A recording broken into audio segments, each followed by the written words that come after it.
Hey y'all, it's Sheila. Thank you for stopping by and spending a few minutes of your day with me. I really appreciate it. I lied to y'all. I told you on that last rheumatoid video we were through.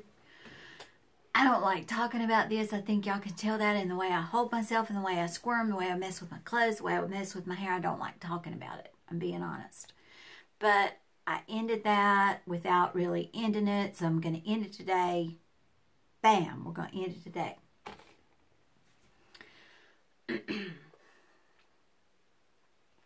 I stopped that video telling you about an IV that went very bad, 2 IVs at a rheumatologist, and I didn't go back to that rheumatologist.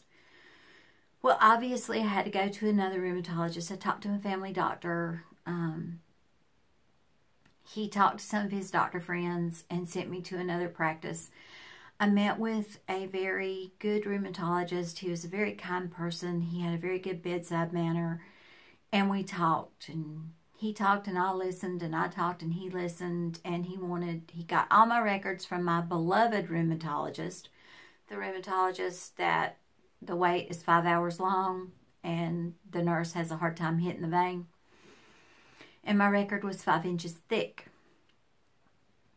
And he told me what he recommended, and it was another IV infusion, and I said no.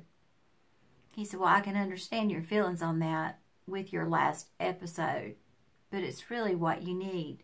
I said, I'm going to be in control of what goes into my body at this point, and I know that some of these meds are now available to be injected at home. I've worked in medication in healthcare all my life, and I'm capable of doing this at home, and I want to be the one to inject this into my body. And he said, okay, I can certainly understand how strong you feel about that, but I need you to know you're going to be going backwards with this medication. I said, okay. I did that for almost a year and went back and finally admitted to him, this isn't helping me at all. He said, okay. I knew you would realize that. I just needed you to gain my trust. I had IVs there, never had a bad episode. Loved him, loved his nurses, and he's moved. So now I have an appointment with a new rheumatologist. Wish me luck. I never wanted rheumatoid or any of these autoimmune diseases to define who I am. If I wasn't feeling good and I was limping along, somebody would say, what's wrong? I would say, oh, I sprained my ankle. Oh, Sheila, what's wrong? Oh, I twisted my knee. There are so many stigmas that go along. You know, I touched on that, especially with psoriatic arthritis, the one you can see. And then I hear people, trying to explain to people, I have rheumatoid or I have lupus. Well, you don't look sick. Oh, I had to go get an IV. Well, at least it's not cancer, and sometimes you just don't want to hear this stuff. And let me just tell you, as a caregiver, always being a caregiver, being the one receiving the care, swallowing that pill, being on that end is a hard pill to swallow. And I will admit, there were times I was not a very good patient, but it taught me things. I always considered myself a humble person and a non-judgmental person, but let me tell you, I'm a lot more humble today. I'm a lot less judgmental. I've always been a glass half full, or just happy there's something in the glass. I'm thankful for my husband and my family that have helped me in times when I really needed it. I am so thankful for them. I'm thankful for good insurance and good doctors, because I know many people don't have that.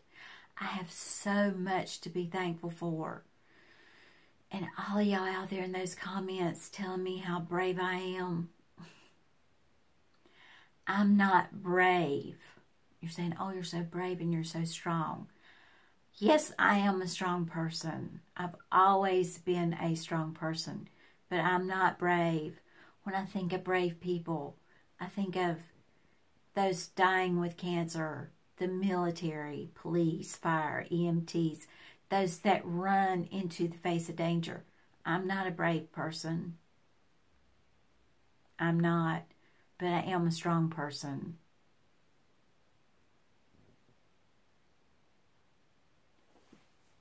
Don't let autoimmune define who you are. It may be here or in your knees or in your back, but don't let it get up here. Don't rent it space up here. Don't give it rental space up here.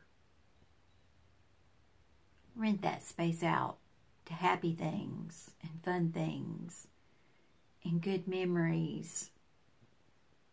That's what I rent my space to out up here. I'll admit there are times when it bogs me down and I find myself giving it a small studio apartment up there, and I have to kick it out. I have to evict it. I get up, I do something, I pick up a book, I watch a movie, I get up and go somewhere, go out in the yard and do something. I'm about to say some things some of y'all aren't going to like. Fibromyalgia, one of the greatest things you can do for fibromyalgia is try and walk.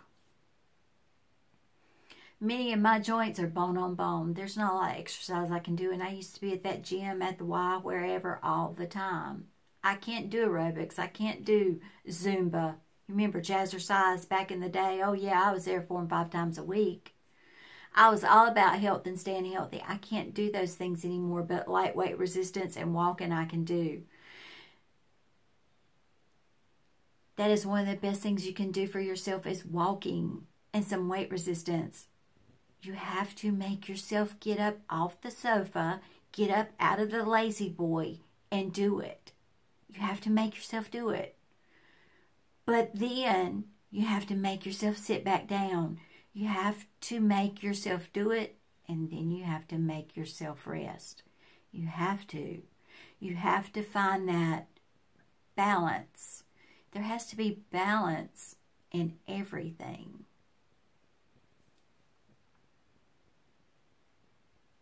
And if you're carrying around 30, 40, 50, 60, 80 extra pounds, it's not doing your joints any good. I'm not here to lecture anybody. I've talked to y'all about my weight gain and my weight loss. If you want to know how I did it, go check out that video, how I lost 80 pounds in a year. Well, now I'm here to tell y'all I've now lost 95 pounds. Yeah, my clothes are falling off of me. I'm happy about the 95 pounds. It wasn't a walk in the park. My joints do feel better. No, it did not cure my arthritis just like paleo didn't. It's with me. It's with me forever. It does feel better. Losing weight will help you feel better. It will help you feel better about yourself mentally, and it will help your body feel better. I talked about pain medicine last time. It's not that I refuse to take pain medicine, it's that I can't. I have a severe allergy to most pain medication. Like, I can't breathe. No. I'm talking, they can kill me. Like, my throat swells up and I can't breathe, go to the hospital kind of thing.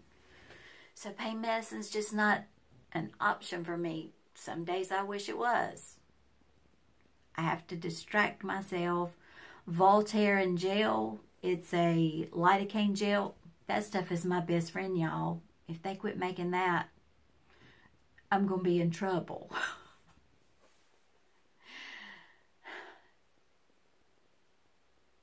Don't let an autoimmune define who you are. And these kids that are born or develop juvenile arthritis, I am so fortunate that mine hit me later on in life. I feel so for those kids. That's something to be thankful for. If you were hit with an autoimmune late in life, thank goodness it didn't hit you as an adolescent. Thank goodness. There's always something to be thankful for. I'm thankful for good insurance. I know some of y'all don't have that luxury.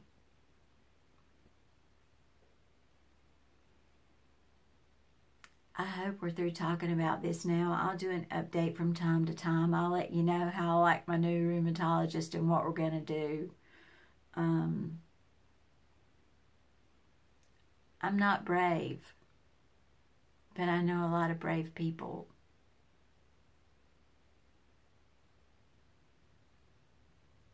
And I know a lot of wonderful people. And y'all are some of them. Y'all have a great day. Make it a great day. It is always a great day to have a great day. And I'll see y'all later. Bye now.